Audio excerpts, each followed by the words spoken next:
Good morning to baristas. Is peace possible? That's the question of the age in the Middle East, and of course it doesn't begin or end there. But to address that question, you must first ask what's made it impossible so far.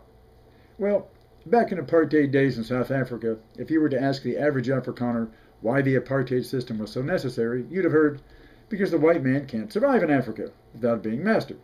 Just as today you'll hear Israelis balk at any real peace plan, or roadmap there too, because if we lay down our arms, they'll cut our throats from behind as soon as we turn our backs. Only a Jewish state of and for Jews can guarantee Jewish survival.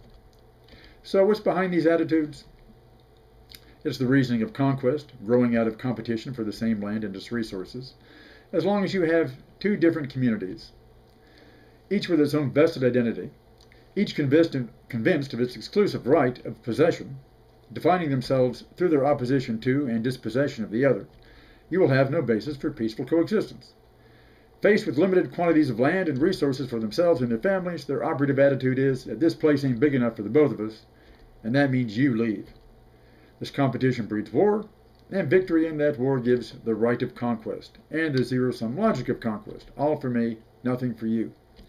The defeated must either pack up and go, or if he stays only on sufferance, as subordinate, disfranchised, and does all the necessary work for the benefit of his conquerors. This mindset of conquest becomes the keystone of such a society. Once established, it's violently resistant to change. In fact, you'll usually see the politics of conquest rationalized as divinely sanctioned by the victor's deities as proof of his chosenness. This is a metaphor applying not only to the Zionist movement, but is found across the board in conquest-based societies. Anglo settlers over Tejanos in South Texas, Afrikaners over Bantus in the Transvaal, Protestants over Catholics in Ulster, Serbs over Albanians in Kosovo. In that regard, it's hard to see why Milosevic of Serbia was held to be a war criminal, while Ariel Sharon and Israel were given a free ride by the international community. Well, since the international community in practice means only the rich and powerful and white in the West, maybe not such a mystery after all, but I digress. No, I don't. In fact, it's historically difficult to find a human society where some form of this victory and vanquish mentality doesn't still linger in the woodwork, with the state acting as whip-handed overseer in the guise of impartial referee. As before stated, the conquered does all the necessary grunt work to keep the society going. And usually any challenge, any questioning of this order is seen as kicking down the very pillars of society. Bring Samson, the conquered slave, into the house, and that'll be the very thing he'll do. Keeping him blinded and chained and outside of the doghouse is the only security for such a society. Democracy was seen as the way out of this conundrum by giving the conquered a common interest in the house, so that it's also in his interest not to bring it down. But this is possible only if both parties do feel a common interest and a common order. The historic victim of conquest will feel just as righteous and defensive as his conqueror, maybe more so, precisely because he is the victim of an historic wrong that he feels can't be set right until the conquest is completely reversed, that he becomes the one in charge, and the other is forced to leave, or continue to hang around only on his conditions. This to him is the only way justice can be served, because like his conqueror, he has his own vested identity and just as strongly believes that two separate entities cannot occupy the same space at the same time, enjoying the same land and resources in common. So, the only resolution is amalgamation, such as the official motto of the United States, e pluribus unum, out of many one, usually unacceptable to both parties with vested identities on this kind of model.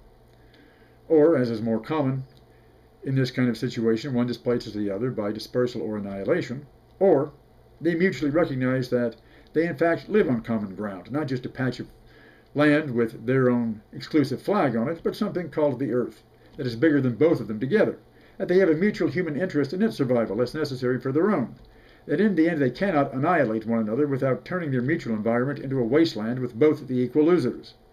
This was the reality that kept the Cold War from turning into Armageddon.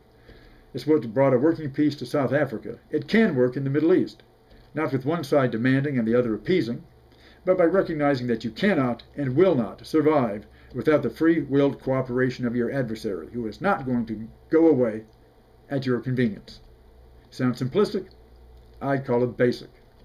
One of those fundamental truths that's overlooked precisely because, like breathable air and drinkable water, it's taken for granted, rejected because it cuts to the existential core of our common humanity. undermining the ego's vested identity, and for that reason unacceptable. But it's the only way to move beyond these intractable identities that demand exclusive possession, not only of land and resources, but also of human conscience. To learn that it is to everyone's advantage to limit resource waste and population growth, not outbreed or out-immigrant the other. That the right to life doesn't have to succumb to the jungle law of survival if people will use the forebrain that, allegedly, separates them from the animal kingdom and allows them to walk erect on 2 feet. A phone knock. Hello. Jesus H. Christ. What brings you down here again? Just visiting? But don't tell anyone? No problem. No one will ever know you were here. Listen. Glad you called. I'm doing a video on your old neighborhood. Seems the Israelites and the Philistines are at it again, and I thought maybe you might have some insights or opinions, revelations to add on the subject. What's that? You're not touching that mess again with a 10-foot cross? You got killed once trying to heal the Holy Land, and that's enough for eternity for anyone's Messiah? Let someone else try it, maybe an Antichrist. See what he can do. I hear you, good buddy. By the way, why do they bother calling it the Holy Land anyway? Not much difference from a hell on earth, is it?